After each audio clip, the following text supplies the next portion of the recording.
Today, a priority review in head and neck cancer, an FDA approval in glioblastoma multiforme, a breakthrough designation for solid tumors, a European approval in mantle cell lymphoma, promising findings in non-small cell lung cancer, and disappointing findings in diffuse large B-cell lymphoma. Welcome to Enclave News Network. I'm Gina Columbus. The FDA has granted a priority review designation to the immunotherapy nivolumab as a treatment for patients with previously treated metastatic or recurrent squamous cell carcinoma of the head and neck. The decision is based on findings from the Phase 3 Checkmate 141 study, in which treatment with nivolumab led to a median overall survival of 7.5 months compared with 5.1 months with investigators' choice of therapy. The one-year OS rates with nivolumab and investigators' choice were 36% and 16.6% respectively.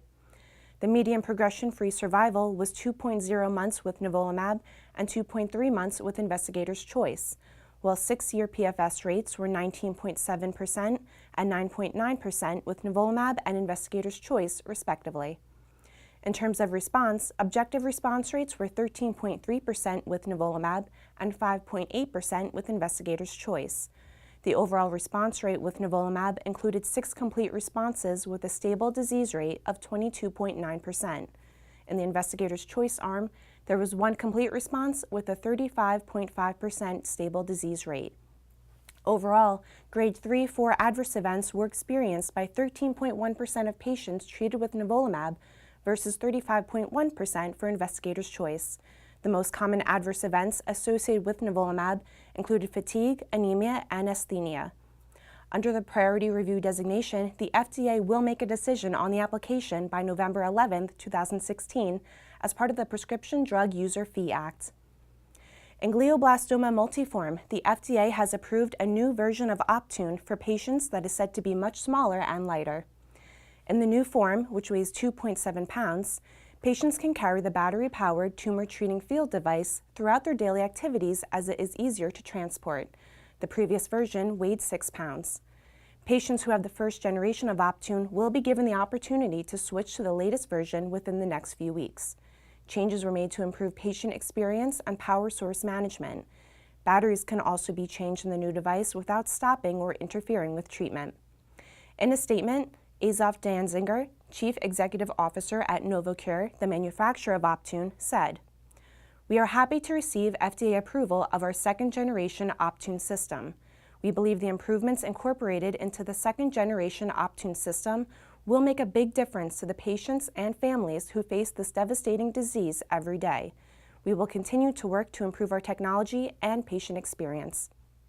Optune's initial 2011 approval was to treat patients with recurrent GBM after all surgical and radiation options were exhausted. The most recent approval of Optune in 2015 was in combination with adjuvant temozolomide as a treatment for patients with newly diagnosed GBM following surgery, chemotherapy, and radiation therapy. Clinical trials are exploring Optune in various combinations for patients with brain cancer, including a Phase 2 study looking at it in combination with bevacizumab and temozolomide for unresectable GBM.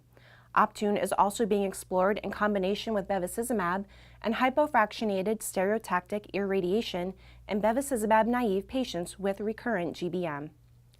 The selective TRK inhibitor LOXO-101 has been granted a breakthrough therapy designation by the FDA for the treatment of adult or pediatric patients with unresectable NTRK-positive metastatic solid tumors. Patients must have progressed on prior therapy or have no other available treatment options. The designation is based on 3 early-stage trials. Available data across the studies showed that 6 of 7 evaluable patients receiving LOXO-101 had a confirmed partial response. In one ongoing Phase 1 study, 6 patients with NTRK fusions were evaluable for response. 5 had confirmed partial responses, and the 6th patient demonstrated a tumor regression rate of 21%. The study authors noted that objective anti-tumor activity had not been observed in patients without an NTRK fusion. A second study examined LOXO-101 in a single patient with infantile fibrosarcoma who had an NTRK3 ETV6 fusion. A partial response was observed in this patient. Finally, an ongoing global Phase 2 basket trial is enrolling patients 18 years and older with advanced solid tumors and primary CNS malignancies with TRK gene fusions. Results from this study are expected in the second half of 2016.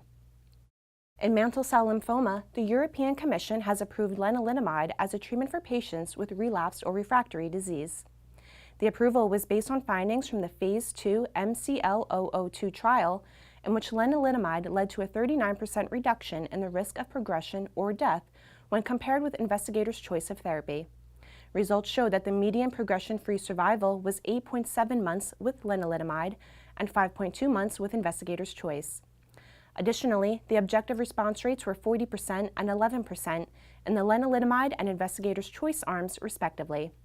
Complete responses were observed in 5% of patients who received lenalidomide and in 0% of patients who were given investigators' choice of therapy. The median duration of response was 16.1 months with lenalidomide and 10.4 months with investigators' choice. The most common all-grade adverse events in the lenalidomide arm included neutropenia, anemia, diarrhea, fatigue, constipation, pyrexia, and rash.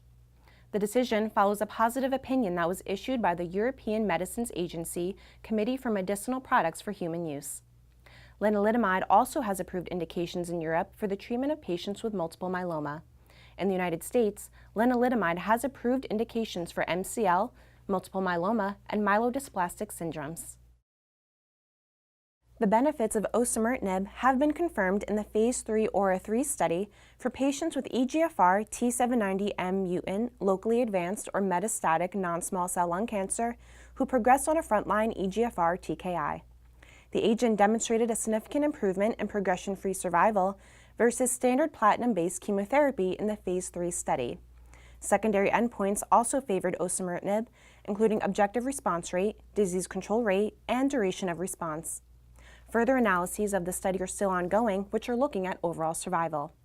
AstraZeneca, the developer of the drug, plans to present results from the AURA3 trial at an upcoming medical meeting. The data will serve as the confirmatory findings for the FDA's accelerated approval of osimertinib, which was granted in November 2015. In a statement, Dr. Sean Bowen, Executive Vice President of Global Medicines Development and Chief Medical Officer at AstraZeneca, said, "The AURA3 results demonstrate the benefits of our science-led approach that enabled the rapid development of Tagrisso as a targeted treatment to address the most common cause of resistance to a first-generation EGFR TKI for patients with metastatic EGFR mutant lung cancer. We remain committed to exploring the potential of Tagrisso to further extend its reach and help meet patient need." In diffuse large B-cell lymphoma, the addition of obinutuzumab to the CHOP chemotherapy regimen in the frontline setting did not improve progression-free survival versus the standard R-CHOP. While complete results will be presented at an upcoming scientific meeting, results from the Phase 3 GOYA trial show that the safety profiles of obinutuzumab and rituximab were similar to previously reported adverse event data for the two agents. In two prior Phase 3 studies, CLL-11 and Gallium, obinutuzumab did show superiority to rituximab. In CLL-11, obinutuzumab plus chlorambucil reduced the risk of disease progression by 58% versus rituximab plus chlorambucil in previously untreated patients with chronic lymphocytic leukemia.